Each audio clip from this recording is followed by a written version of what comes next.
This is moving, isn't it, to see Pope Francis, the crowds now welcoming Pope Francis for his final journey out of St. Peter's Basilica. And Monsignor, tell us what we will see here. It starts with a priest carrying a cross. Yes, in many ways this is a funeral rite that all Catholics will go through, but with much more grandeur. Those carrying the coffin of Pope Francis are called the Gentiluomini. They are the ones who surround the Pope on his day-to-day business, welcoming visitors to him.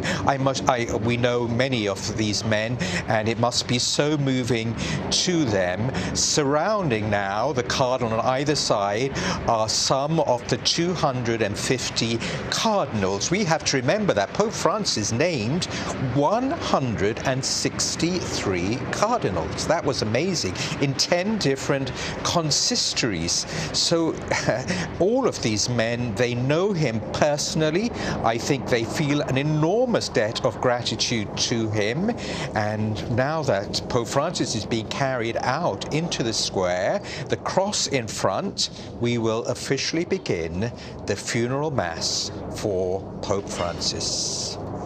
And I want to bring in Chris Livesay, who is down in St. Peter's Square. And Chris, you can almost hear from where we are, a convent just next to where you are, the applause as people are, I guess it's a sense of gratitude. How would you describe it, Chris? I think that about sums it up, Nora. A sense of gratitude and appreciation for Pope Francis.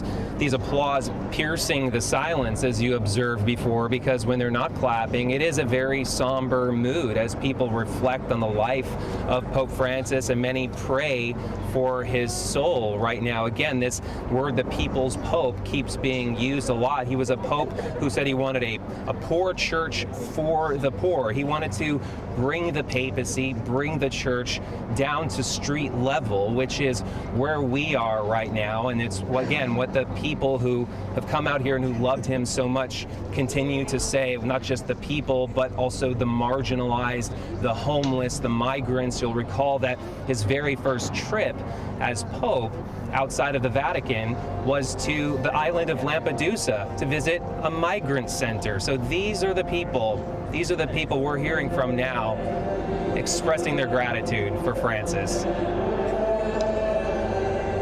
Chris Livesay, thank you. And I spoke yesterday to Sister Norma Pimentel, who's the head of Catholic Charities in the Rio Grande, who talked about that focus on the migrants and being seen.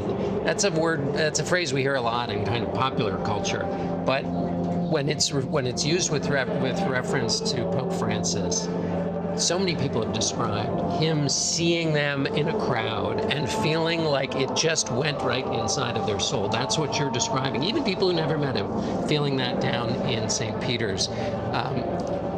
Let's go to Seth Doan, who is at the Basilica of St. Mary Major, where the Pope will end his journey today. And Seth, what's happening over there? I think there's a TV screen there watching this, presumably over there. And now we see the it's coffin interesting, John, entering. as you're hearing applause there over St. Peter's Basilica and St. Peter's Square. We're hearing applause here because people have lined the streets already and are watching on huge screens, not only to the front of the Basilica, which is just behind me, but also on the other side of the Basilica. These huge screens are showing the proceedings.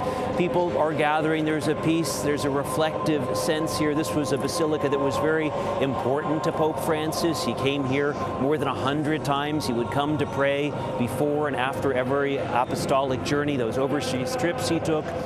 There was a very important Marian icon to him that he would come and pray in front of. And there's an interesting story in one of his books where he writes when he found the time, and he explained also to a journalist, when he found the place where he wanted to be buried. It's in a little niche close to a very important chapel and behind where the candelabras were stored. And he said, that is what I want to be my final resting place. A very simple tomb which simply reads Franciscus, his name in Latin.